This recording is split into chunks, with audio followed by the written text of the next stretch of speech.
C'est la star de l'été, le Galaxy Note 9 de Samsung est enfin disponible. Alors par rapport au modèle de l'an passé, pas énormément de changements esthétiques puisqu'on passe d'un écran 6,3 pouces à 6,4 pouces. Autrement dit, la différence est minime. Après au niveau des performances, il y a du mieux, on est sur un équivalent du Galaxy S9, logiquement. Et puis il y a quelques nouveautés logicielles qu'on va vous présenter. Globalement, le Galaxy Note 9, c'est le smartphone pour les pros, pour les geeks, pour les personnes qui en veulent toujours plus avec leur smartphone. La grande nouveauté de ce Galaxy Note 9, c'est son S Pen. Alors le stylet de Samsung passe à la vitesse supérieure puisqu'il est désormais connecté en Bluetooth, ce qui lui permet d'interagir avec le smartphone sans avoir à toucher l'écran. Par exemple, tout simplement, vous êtes en train de prendre une photo, vous appuyez sur le bouton et la photo se déclenche. Dans d'autres applications tierces comme Snapchat, ça marche aussi. Sur Spotify, on peut passer le morceau suivant en appuyant 2 fois et mettre en pause en appuyant 1 fois. Bref, il y a plein d'utilisations, les développeurs s'en donneront à cœur joie et le nouveau S Pen est vraiment intéressant.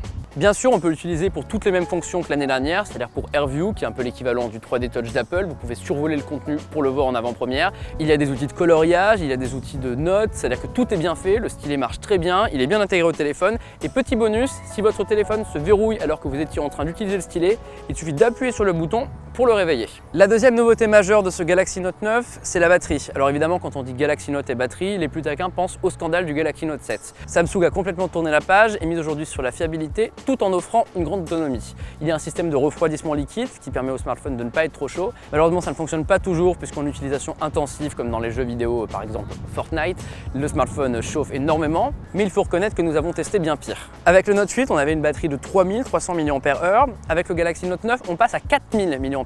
C'est donc une des plus grosses capacités, tous smartphones confondus. Et les résultats sont là. On a une meilleure batterie sans frôler l'excellence pour autant, c'est-à-dire qu'on a 12h15 en autonomie polyvalente. Donc au quotidien, vous avez largement de quoi utiliser votre appareil sans le recharger. En comparaison, le Note 8 était 10h28. Et en communication, le Galaxy Note 9 est un des meilleurs smartphones testés par 01net puisqu'on dépasse les 31 heures d'appel. Donc vous avez de quoi appeler vos parents autant que vous voulez. Notons quand même que pour une batterie de 4000 mAh, certains concurrents dépassent les 17 heures. Donc Samsung ne réalise pas un vrai exploit avec son Galaxy Note 9, mais ça reste quand même une des meilleures batteries du marché pour un smartphone, surtout que le Galaxy Note 9 a un écran magnifique qui consomme pas mal. Justement, cet écran, parlons-en, c'est toujours une dalle Super AMOLED produite par Samsung, une des meilleures du marché, avec une colorimétrie Delta E de 1,88 en mode basique, c'est-à-dire que le mode par défaut n'est pas aussi bon. On a l'écran OLED avec la meilleure colorimétrie du marché, devant l'iPhone 10 qui était jusqu'à maintenant le tenant du titre. Donc Samsung réussit enfin à dépasser Apple, on va voir ce qu'attend la marque de Cupertino pour leur répondre en septembre.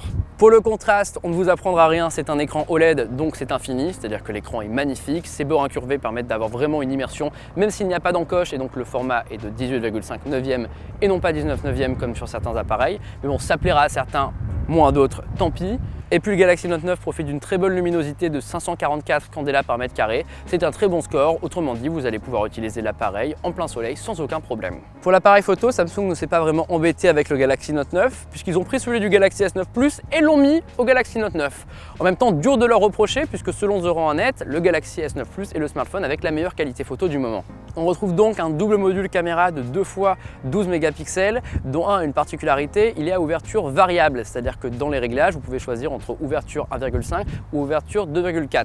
En gros, la nuit, le smartphone s'adapte automatiquement et vous propose des photos de meilleure qualité. Comme avec le S9 Plus, pas trop de surprise ici, le résultat est là, les photos sont vraiment bonnes et nous avons presque sans faute pour le Galaxy Note 9. Notons un nouvel arrivant dans l'application appareil photo du Galaxy Note 9, les AR Emoji. Et oui, les petits personnages animés de Samsung arrivent sur les phablettes et malheureusement ils sont toujours aussi mauvais et donc on aurait bien aimé s'en passer ou les voir améliorés. Le Galaxy Note 9 est-il le smartphone parfait? Disons que nous avons quand même quelques reproches à faire au dernier appareil de Samsung. Dans les réglages, il arrive parfois d'avoir plusieurs fois le même sous-menu à différents endroits, c'est tout sauf ergonomique.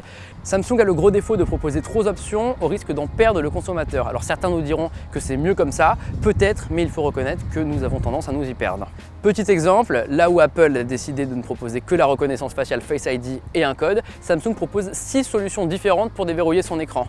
L'iris, la reconnaissance faciale, une méthode d'analyse intelligente, les empreintes digitales, le code ou le schéma. En gros, vous avez énormément d'options, mais peut-être qu'une ou deux auraient suffi. Autre défaut dérangeant, les bords incurvés ont tendance à mal capter le stylet S Pen, c'est-à-dire que quand vous écrivez sur les bords de l'écran, c'est comme si rien ne se passait et c'est très énervant.